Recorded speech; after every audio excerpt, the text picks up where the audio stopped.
पानी पीने का संघर्ष बहुत पुराना है। डॉक्टर अंबेडकर ने 1927 में महाड़ के चावदार आंदोलन में चावदार तालाब से पानी पीने के लिए संघर्ष किया। अंबेडकर नामा पर कई वीडियोस आप देख सकते हैं।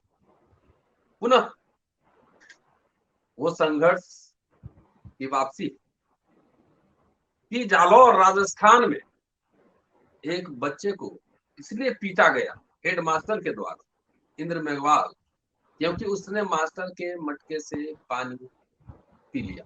संघर्ष, पानी का संघर्ष अभी भी जारी है। दोस्तों, रतनलाल बोल रहा हूं, काम की बात में आपका स्वागत है और आप देख रहे हैं अंबेडकर नामा। मटका, पानी, इंद्र मेघवाल, मास्टर, ये सब चर्चा में। तो और पहलू है इसके जिस पर और विस्तार से चर्चा किए जाने की जरूरत। एक तो कि जो सरस्वती शिशु मंदिर है उसका दर्शन क्या है, क्या पढ़ाया जाता है, किस तरह की शिक्षा दी जाती है, क्या वो संविधान सम्मत है। और दूसरा कि जैसे कि मीडिया ने अगले दिन से ही यह चलाना शुरू किया, साबित करने की कोशिश की कि स्कूल में मटका था ही नहीं। 21वीं सदी में है दोस्तों। और इस मुद्दे पर चर्चा के लिए हमारे साथ वरिष्ठ पत्रकार, संपादक सह अधिवक्ता, एडवोकेट जेपी सिंह साहब मौजूद। उनसे इस समझने की कोशिश करेंगे कि आखिर सरस्वती शिशु मंदिर का दर्शन क्या है और दूसरा मीडिया की भूमिका, रोल उसका कैसा है। इन तमाम पहलुओं पर चर्चा करने जा रहे हैं। स्वागत है सर अंबेडकर नामा में। जी नमस्कार। नमस्कार सर, कैसे हैं आप? ठीक है सर। क्या है मामला सर? आपने तो नजर, पैनी नजर आपकी बनी रहती है इस तरह की घटनाओं पर। सर मुझे तो इस घटना के बाद प्रेमचंद जी का ठाकुर का कुआं याद आ गया। हालांकि प्रेमचंद जी ने ठाकुर का कुआं जो लिखा था वो पूर्वी उत्तर प्रदेश माने बनारस से लेके बलिया और बिहार को ज्यादा प्रतिबंधित करता था, क्योंकि ज्यादातर ठाकुरों के कुएं वहीं हैं। लेकिन राजस्थान में जो ये जाति व्यवस्था है, या पश्चिमी उत्तर प्रदेश में भी कहीं कहीं है, या हरियाणा वगैरह में भी कभी कभी सुनने को आ जाती है कि साहब घुड़चढ़ी के लिए जो है लोगों ने परमिट नहीं किया और उसको लेकर के हिंसा हो गई कि कोई दलित कैसे घोड़े पे चढ़ेगा शादी के लिए। या राजस्थान में आए दिन इस तरह का कुछ ना कुछ सुनने को आता है। लेकिन आप बिहार के रहने वाले हैं, मैं भी आधा बिहारी हूँ आधा बलियाटिक हूँ, क्योंकि मेरा गांव आधा बिहार में आधा बलिया में है। मेरी सब बाकी सब रिश्तेदारियां बिहार में है। तो मैं बिहार में को भी उतना ही मानता हूं जितना आपके उत्तर प्रदेश में पूर्वांचल को। हम लोगों के यहाँ जातिवाद होने के बावजूद, चाहे पूर्वी उत्तर प्रदेश हो चाहे आपका जो है पूरा बिहार हो, अब कहीं से ये जो है वो आपको शिकायत नहीं मिलेगी कि कोई दलित घोड़े पे चढ़ गया शादी में, या कोई जो है ओबीसी कार पे चढ़ गया दूल्हा बन के, तो उसको कोई गांव का आदमी जो है वो क्या कहते हैं, गांव के जो सो काल बड़ी जात के लोग हैं वो। क्यों? क्योंकि वहां दलितों के बीच में और लोगों के बीच में वहां सीपीआई एमएल के ने काफी सक्रियता के साथ जो है वहां काम किया और बड़ी जागृति पैदा की।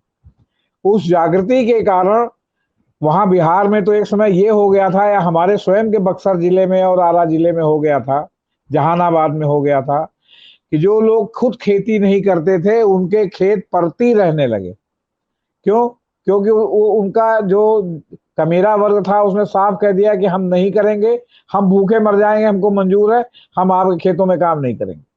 और उनको खेत में काम करने की आदत नहीं थी। नतीजा हुआ कि कितने कितने जगह पर सैकड़ों सैकड़ों बीघा उसके बाद तमाम नरसंहार हुए। लेकिन इन सब से इतनी जागृति आई कि ये बीमारी दूर हो गई, ये कुआं और वो कुआं की। और आपको जानकर आश्चर्य होगा कि जहां हमारे खेती बाड़ी की छावनी हम लोग क्या कहा जाता है, जो गांव के घर से अलग हट करके जहां पर आपकी खेती बाड़ी होती है, वहां एक आपका टेम्परेरी अरेंजमेंट रुकने का होता है न्यूनतम सुविधाओं के साथ। वहां हमारे ही बाबा दादा ने जो है वो क्या कहते हैं, जो वहां बगल में दुसास जात के बहुत लोग हैं, उनको जमीन दे दी थी कुआं बनाने की। और वो ठीक हमारे घर के बगल में कुआं है और बहुत बड़ा कुआं उन्होंने बनाया है। पूरे गांव के सभी जातियों के लोग आकर के उस कुएं का पानी पीते हैं और उस कुएं पर स्नान करते हैं। आपके जो है वो क्या कहते हैं, मुंह धोते हैं उसी पानी से। और कोई ये जो है छुआछूत नहीं है, जबकि घोर बिहार है जहां कहा जाता है साहब बिहार में जातिवाद बहुत है। ये मैं उस जगह की अपने मतलब गांव की, ब्रह्मपुर थाने के अंतर्गत वो गांव आता है, थाना ब्रह्मपुर है, और वहां पर ये स्थिति है। लेकिन राजस्थान और कुछ हरियाणा, कुछ पश्चिमी उत्तर प्रदेश के बारे में क्या कहें कि मटके के कुएं से उस लड़के ने कोई मटके में मुंह लगा के तो नहीं पिया था, मटके से पानी निकाला होगा तब वो पिया होगा, क्योंकि कोई जो बड़ा मटका जिसमें काफी पानी होता है उसमें कोई मुंह लगा के तो पानी पी नहीं सकता, या जानवर की तरह तो है उसमें मुंह डाल के पानी पी नहीं सकता। तो उससे अगर पानी पी लिया तो कौन सा उसमें जो है छोटा और बड़ा हो गया। ये तो निहायत ही गंदी मानसिकता है, समझ लीजिए, आपसे बता रहे हैं। तो एक तरफ देश का वो हिस्सा है कि जहां पर अब ये सब खत्म हो गया है। आप हमको बताइए, आप होटल में जाते हैं तो आप देखते हैं बेरा कौन सी जात का है। अभी अभी जो है हमें ये सब बात हो रही थी तो उस बात में पता चला कि जो हम लोगों के यहाँ शादी ब्याह में कैटरर आता है गांव पर, तो उसका जो चाउमीन बनाने वाला है वो हमारे ही गांव का दुसाध है। अब आप बताइए, उसका चाउमीन बनाया हुआ सब लोग खाते हैं कि नहीं खाते हैं। तो ये मानसिकता जो है, और ये जो आपका अभी भी आपके जो सरस्वती शिशु मंदिर हैं वहां बच्चों को जो शिक्षा है उसके बारे में मैं नहीं कहना चाहता, लेकिन कूप मंडूकता की ट्रेनिंग दी जाती है। कूप मंडूकता की ट्रेनिंग ये हो गई कि भोजन सामने आया तो पहले जो है तुम वो अन्नपूर्णा का मंत्र पढ़ो, ये सिखाया जाता है कि वो मंत्र पढ़ करके संस्कृत में, और तब जो है मतलब तुम भोजन करो। बहुत से लोग इसको गर्व से, जो उनके यहाँ दूसरे लोग जाते हैं, बताते हैं कि साहब हमारा बच्चा सरस्वती शिशु मंदिर में पढ़ता है और वहां जो है वो क्या कहते हैं अन्नपूर्णा खाने के पहले जो है मंत्र पढ़ना बताया जाता है। देखिए साहब, जो ईसाई लोग हैं रात में खाना खाने के पहले जो है खाने के लिए मंत्र पढ़ते, अंग्रेजी में अपना पढ़ते हैं। तो सवाल ये है कि चाहे ईसाई हो या कोई हो, ये जो मंत्र पढ़ना है या ये जो और जो वर्सेस पढ़ना है या ये पढ़ना है, ये सब जो है प्रतिगामी कदम है, ये प्रगतिशील कदम नहीं है। आप हवाई जहाज में जा रहे हैं और हवाई जहाज में एक बना हुआ खाना आपको मिल रहा है, कौन सा मंत्र आप पढ़ेंगे। और फिर इतना बनावटी टाइप का सब मामला हो गया है। अरे भाई, कोई घोड़े पे चढ़ गया तो क्या हो गया, किसी ने आपके मटके के से अगर सबने पानी पिया तो क्या हो गया। मैंने तो इसी प्रयागराज में सुना है, मैंने तो आजादी के बाद में पैदा हुआ हूँ, कि पहले जब वो जो है वो आपके महात्मा गांधी और उनका जो है सब जुलूस निकलता था तो उसमें जो है मुस्लिम पानी और हिंदू पानी करके अलग अलग पानी रहता था, जिसको आजादी के दीवानों ने जो है उस पानी को खत्म कर दिया कि एक पानी रहेगा, चाहे हिंदू रहेगा चाहे मुसलमान रहेगा, मतलब एक पानी रहेगा, उसमें कोई हिंदू मुसलमान नहीं रहेगा। और पानी रखने का मतलब कि मटका। अभी भी जगह जगह जो आपके उत्तर प्रदेश में प्याऊ बनता है, गर्मी के दिन में अक्सर बनता है। अब तो ये बहुत बोतल वाला पानी चल गया, नहीं तो प्याऊ का बहुत जबरदस्त प्रचलन था। जगह जगह एक छोटा सा जो है हट बना करके टेम्परेरी 4-6 घड़ों में बड़े बड़े में पानी रखा जाता था, और वहां जो है वो एक तो आदमी उसमें जो है वो निकाल करके वो आदमी पानी पिलाता है, चुल्लू से आदमी पानी पीता है। अब उसमें जो है वो हर जातियों के लोग उस पानी को पीते हैं, जिसको प्यास लगी वही पीता है। अब फिर बीच में 10-10 पैसे का गिलास चला कि उसमें पानी भर के ऐसे करके देता, तो जो पानी गिलास से पीता है, गिलास हालांकि धो के दूसरा पानी दिया जाता है। कौन पी रहा है पानी, हिंदू पी रहा है, मुसलमान पी रहा है, दलित पी रहा है, ओबीसी पी रहा है, ईसाई पी रहा है, कौन, मतलब उसमें कहाँ लिखा हुआ है। चाय की दुकान में बैठ के सब लोग चाय पीते हैं, उस गिलास में चाय देता है, सब जगह कुल्हड़ का तो मामला है नहीं। अब बीच में फिर कुल्हड़ चला है साहब, प्लास्टिक हटाओ तो कुल्हड़ बचाओ, तो ये करो, नहीं तो उसने गिलास धोया फिर धो क्या उसी में गिलास दे दिया। आपके बगल में बैठ के जो है क्या कहते हैं समाज का सबसे कमजोर तबके का आदमी पी रहा है कि मुसलमान पी रहा है, कौन पी रहा है। आप अगर सार्वजनिक रूप से जाके चाय पीते, नहीं तो आप अपने घर में पीजिए, आप अपना पानी जो है बोतल में ले जाके अपने जो है उसमें झोले में रखे रहिए, आप कहीं का कुछ पीजिए ही। अभी हमको पिछले दिनों एक इफ्को के बहुत बड़े अधिकारी मिल गए जो रिटायर हो गए, ब्राह्मण है। तो हमने कहा कि आप तो जो है इतना कर्मकांडी हैं कि आप कहीं जल्दी खाना नहीं खाते, आप कहीं जल्दी वो नहीं करते। तो बोले कि मैं जहां जहां जाता था वहां मैं सत्तू और पंजीरी ले जाता था। मैं इफ्को की तरफ से रुकता था और मैं सत्तू खाता था और पंजीरी खाता था। 5 दिन रहना हो तो 5 दिन, 7 दिन रहना हो तो 7 दिन, मैं कहीं का खाना नहीं खाता था। तो भाई या तो आप इतना पालन कीजिए, आपको ये तो कोई मना नहीं कर सकता कि आप अपना पानी लाएं तो उसमें से किसी दूसरे को दीजिए, लेकिन जो सार्वजनिक स्थान पर है वहां कितना जघन्य कार्य जो है, मतलब ये किया है, एक बच्चे की हत्या की, एक संभावना की हत्या की, एक भविष्य की हत्या, मतलब की पीट पीट करके। और उसने अपने मन का सारा फ्रस्ट्रेशन, क्यों? क्योंकि शिक्षा शिशु मंदिर में आपका वेतनमान बहुत ही कम है। प्राइवेट सेक्टर की तरह जो है जैसे शोषण किया जाता है उस तरह का वेतनमान है, और ये लोग मान्यता के लिए इसलिए सरकार के यहाँ अपने स्कूल का नाम नहीं भेजते या मान्यता नहीं होने देते, क्योंकि सरकार के यहाँ से होगा तो फिर तो सब आरक्षण के साथ वहां नियुक्तियां होंगी, और प्राइवेट रहेगा तो जिसको चाहे उसको जो है टीचर बना देंगे। लेकिन फिर वो जो है जो टीचर बन जाते हैं उनको ये कंप्रोमाइज करता है कि उनको सरकारी वेतन नहीं मिलता, उनको बहुत प्राइवेट वेतन मिलता है, जो आधा तिया मतलब बहुत ही कम होता है। अगर अगर प्राइवेट अगर सरकारी स्कूल के प्राथमिक शिक्षकों को 20,000 25,000 वेतन मिलता होगा, तो आपके सरस्वती शिशु मंदिर में हो सकता है कि 5 ही 8,000 रुपया वेतन। ये भी मैं ज्यादा बता रहा हूँ, कम भी हो सकता है, क्योंकि हमारे इससे में किसी से इनकाउंटर नहीं हुआ जो हमको बताए कितना मिलता है, क्योंकि वो तो भाई धर्मनिष्ठ व्यक्ति है, धर्मनिष्ठता से उसको नौकरी मिली है, तो जहाँ कुछ नहीं है वहां वो नौकरी ही कर रहा है। लेकिन अगर इनको मान्यता प्राप्त स्कूल में बदल दिया जाए तो सिलेबस बदलना पड़ेगा, मंत्र बदलना पड़ेगा, और फिर सरकारी नियुक्तियां होंगी, अपने मनमानी नियुक्तियां नहीं होंगी। ऐसे तो मनमानी जिसको चाहे कहते हैं हाँ कल से आ जाना पढ़ाने के लिए। तो ये सब स्थिति है सर। उसमें अगर हेड मास्टर इस प्रवृत्ति का हो तो उससे पूरा, जैसे चावल एक निकाल के समझ लेते हैं कि पका है कि नहीं, तो हेडमास्टर अगर इस प्रवृत्ति का हो तो क्या अनुमान लगाया जा सकता है? सर आप हमको बताइए, जो लोग तथाकथित राजनेता दलितों के यहाँ खाना खाते हैं वो क्या सबरी के बेर खाते हैं, या जो है वो क्या कहते हैं बना बनाया होटल से बैक डोर से खाना आता है, बैक डोर से पानी आता है, बैक डोर से थाली आती है, खाली एक रस्म अदायगी है कि साहब हम उनके सामने बैठ के पानी पी रहे हैं। और फिर इस प्रधानमंत्री के लिए तो बहुत ही शर्मिंदगी की बात है, जिन्होंने अभी ज्यादा दिन नहीं बीता पिछले कुंभ में प्रयागराज में जो सफाई कर्मी थे उसमें से 1 दर्जन सफाई कर्मियों का बाकायदे अपने हाथ से उनका पैर धो के और उनको सम्मानित किया था। ऐसे प्रधानमंत्री के जिस संगठन से आते हैं, आरएसएस से, उसके विद्यालय के का एक टीचर या एक आपका प्रधान अध्यापक अगर इस तरह का आचरण करता है, तो इससे ये प्रदर्शित होती है ना कि किस मानसिकता के लोग हैं। आप ये बताइए, आप किस मानसिकता के लोग हैं।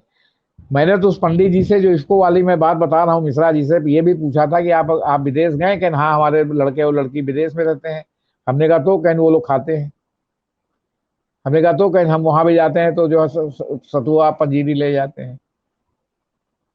अब सतुआ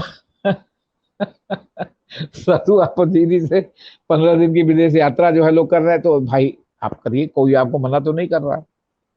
लेकिन अब आप जाके हवाई जहाज में ये डिमांड करने लगे हम सतुआ खाएंगे, हम पंजीरी खाएंगे, तुम किस जाति को हो, हम तुम्हारा छुआ नहीं पियेंगे।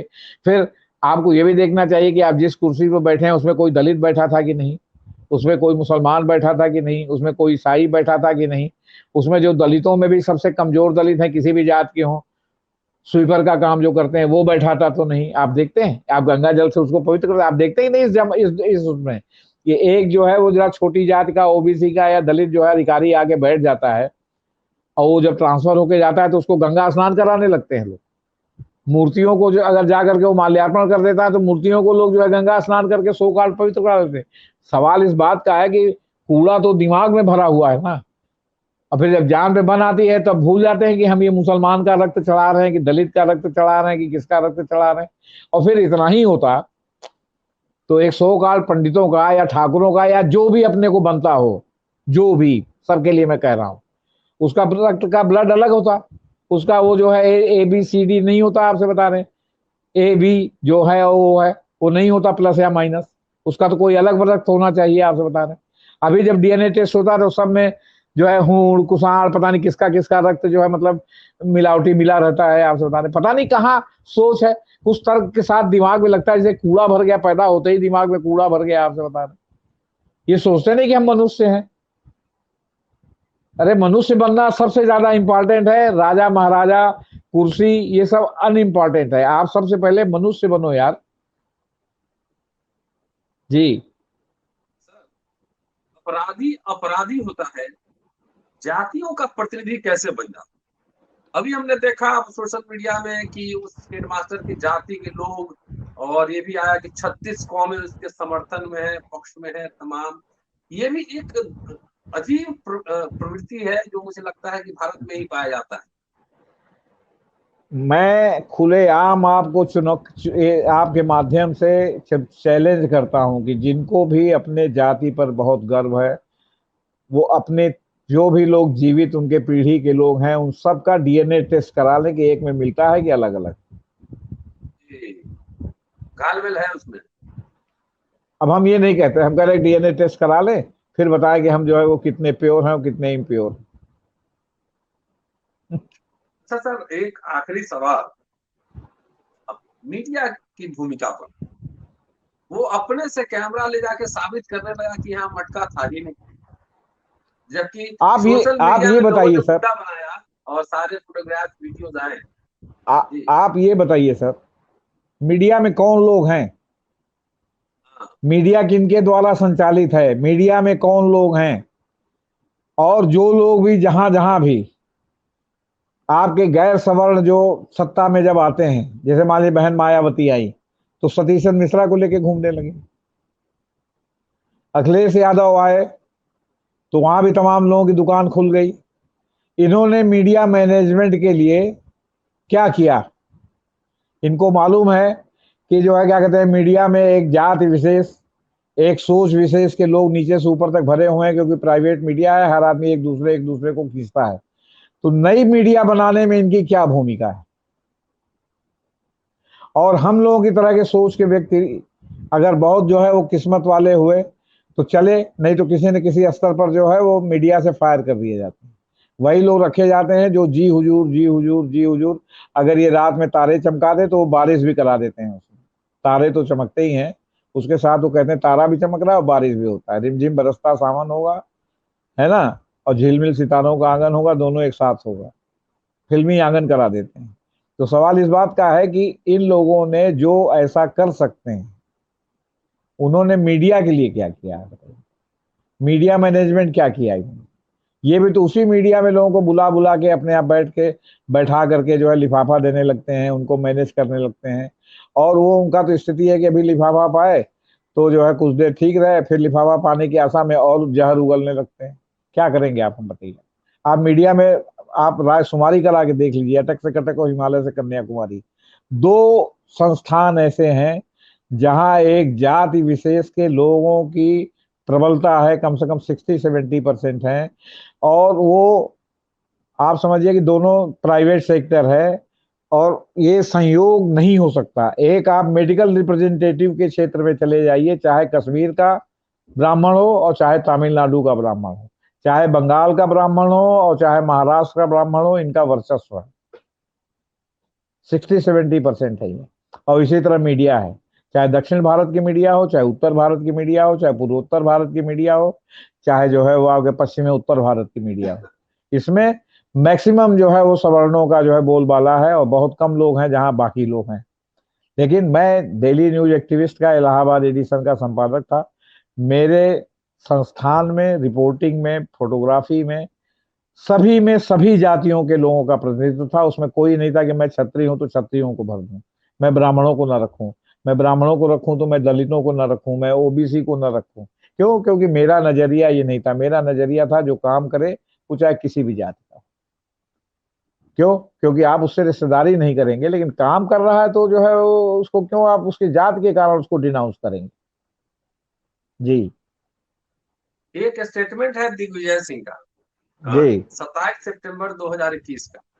जी। उन्होंने कहा था कि उन लोगों से हमारी लड़ाई है जो बचपन से ही सरस्वती शिशु मंदिर में बच्चों के दिलो दिमाग में दूसरे धर्म के खिलाफ नफरत के बीज बोते हैं, जो आगे चलकर सांप्रदायिक सद्भाव को बिगाड़ता है। इससे सांप्रदायिक कटुता पैदा होती है, धार्मिक उन्माद फैलता है और देश में दंगे फसाद होते हैं।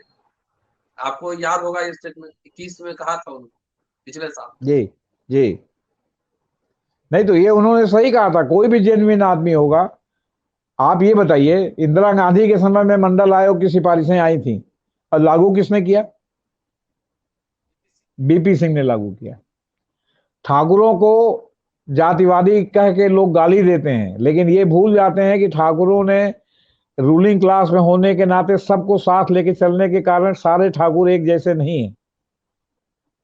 उनमें काफी जो है वो सामाजिक समरसता और सबको एक साथ लेके लेके चलने की अभी भी जो है क्या कहते हैं, मतलब उनके अंदर काफी भावना है। और मैं भी समझता हूं कि अगर मेरे अंदर ये भावना है तो इसका जरूर कुछ न कुछ विरासत के साथ मेरे संबंध है। क्यों? क्योंकि मैं सामान्य जो है वो ठाकुर परिवार में नहीं पैदा हुआ, मैं फ्यूडल परिवार में पैदा हुआ। तो एक जो सबको साथ लेके चलने की जो मतलब क्या कहते हैं, ठाकुरों की जो एक पुरानी परंपरा जमींदारों की रही है, अब जमींदारों को एक राक्षसी रूप से दिखा देना एक अलग बात है। तो उनको तो दिखाया ही नहीं जाता, जो क्या कहते हैं, जो सामाजिक समरसता से सबको साथ लेके चलने में विश्वास रखते थे, सबकी इज्जत करते थे। हम लोगों को तो बड़प्पन से सिखाया कि तुमसे उम्र में कोई बड़ा हो तो उसको चाचा, बाबा, ताऊ कुछ ना कुछ जो है संबोधन से जो है क्या कहते हैं पुकारना। वो ये मत सोचो कि तुम जो है ऊंची जात में पैदा हुआ और उसकी उम्र कम है तो तुम उसको जो है घुरहुआ कतरुआ कह के पुकारोगे।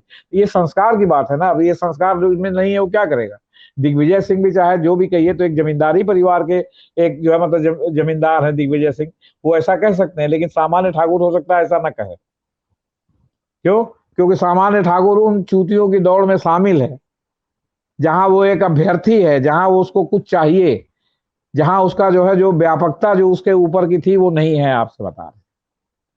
तो सवाल है कि हर जगह दो तरह के लोग हैं, एक हैव एक हैव नॉट्स। ठाकुर भी हैं तो एक हैव है, एक हैव नॉट्स है।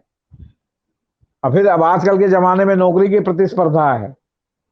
आप हमको बताइए, आरक्षण जब लागू हुआ तो सबसे ज्यादा पगलाए कौन थे? ठाकुर पगलाए थे। क्यों? क्योंकि पंडित जी लोगों ने समझा दिया कि ठाकुर साहब, अरे तुम्हारी 2 लोगों की नौकरी मिलती लगती थी 100 में, उनकी 70 लोगों की लगती थी। तुम 2 लोगों के लिए परेशान हो और वो 70 लोग जो है 70% जगह पर वो काबिज थे।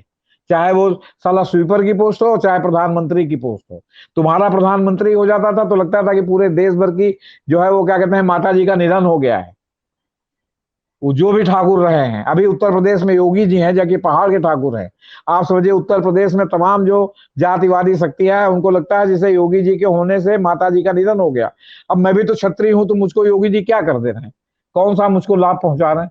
या मैं उत्तर प्रदेश के क्षत्रियों से पूछता हूं कि कौन सा लाभ आपको क्षत्रिय होने के नाते योगी जी के कारण मिल रहा है, सिवाय एक फर्जी आपको गर्व हो रहा है कि एक क्षत्रिय उत्तर प्रदेश का मुख्यमंत्री। आपको क्या मिल रहा है? मिल रहा है कुछ? अब लेकिन दूसरे लोग जो क्षत्रिय होने के नाते उनको गरिया रहे हैं, इससे क्षत्रियों के मन में एक जो है जातिवाद का उबाल आ रहा है। कैसा ये क्षत्रिय हो गया तो इनको परेशानी है।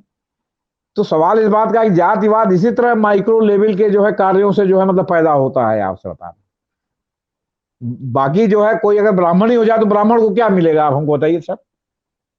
मायावती दलित थी, हो गई तो दलितों को क्या मिला? जो ऑलरेडी दलित आईएएस और पीसीएस अधिकारी थे तो अभी भी है। हाँ, उनको मलाईदार उनको पोस्टिंग मिल गई, बाकी दलितों को, आम दलितों को क्या मिला? ये आपके अखिलेश यादव जो है हो गए तो जो है यादवों को मान लीजिए मलाईदार पोस्टिंग मिल गई, बाकी यादवों को क्या मिला? हमारे गांव के यादवों को क्या मिला? बलिया वाले। लेकिन हाँ, यादव हो गया, अब यादव हो गए तो हमारा में के मुख्यमंत्री बा। मतलब ये एक भावना है बस। हम कह रहे बिहार में नीतीश कुमार हो गए, 10 तो कुर्मी अफसर होंगे, उनको हो सकता है लाभ मिल रहा हो। बाकी बाकी जो है जनरल कुर्मियों को क्या मिला? हाँ एक, लेकिन जहां जातिगत संघर्ष है वहां एक जातिगत प्राइड है कि हमारी जाति का जो है ये फलाना हो गया। क्या किया मायावती, बहन मायावती जी ने? आप ही हमको बताइए दलितों के लिए। वो तो सतीश चंद्र मिश्रा को लेके घूमने लगी, नवनीत सहगल उनके यहाँ घूमने लगे। तो क्या मिला आप बताइए हमको? सिवाय इसके कि एक झूठा प्राइड की मतलब हमारे जाति का जो है व्यक्ति एक हो गया है। इसी तरह योगी जी हैं तो एक झूठा प्राइड है साहब वो हो गया है। लेकिन बाकी लोग जब दूसरे लोग जब जात के आधार पर उनको कोसते हैं तो नेचुरली भाई, मैं क्षत्रिय हूँ, मेरे रिश्तेदारियां क्षत्रियों में, तो मैं उनका रिएक्शन सुनता हूँ कि देखा बबनन के एक हो गई बात तो एक के गला से पानी नहीं उतरा तो गाली देता रहता तो हई करता रहता, तो एक जवाबी जातिवाद पैदा होता है। तो अब ऐसे मानसिक स्थिति में क्या कह सकते हैं सर? इसमें तो ये भाई जो हम हैं भैया हम हैं, अब जो बहना चाहता हो जाए बहे। जी। बहुत बढ़िया सर। और दोस्तों, जेपी सिंह साहब हैं, एज यूजुअल बेबाकी से बेहिचक बेधड़क बोलते हैं। पूरा वीडियो सुनिएगा, शेयर और सब्सक्राइब करते रहिएगा। पानी के लिए संघर्ष अभी जारी रहे। शुक्रिया, फिर मिलते हैं अगले एपिसोड में। शुक्रिया सर।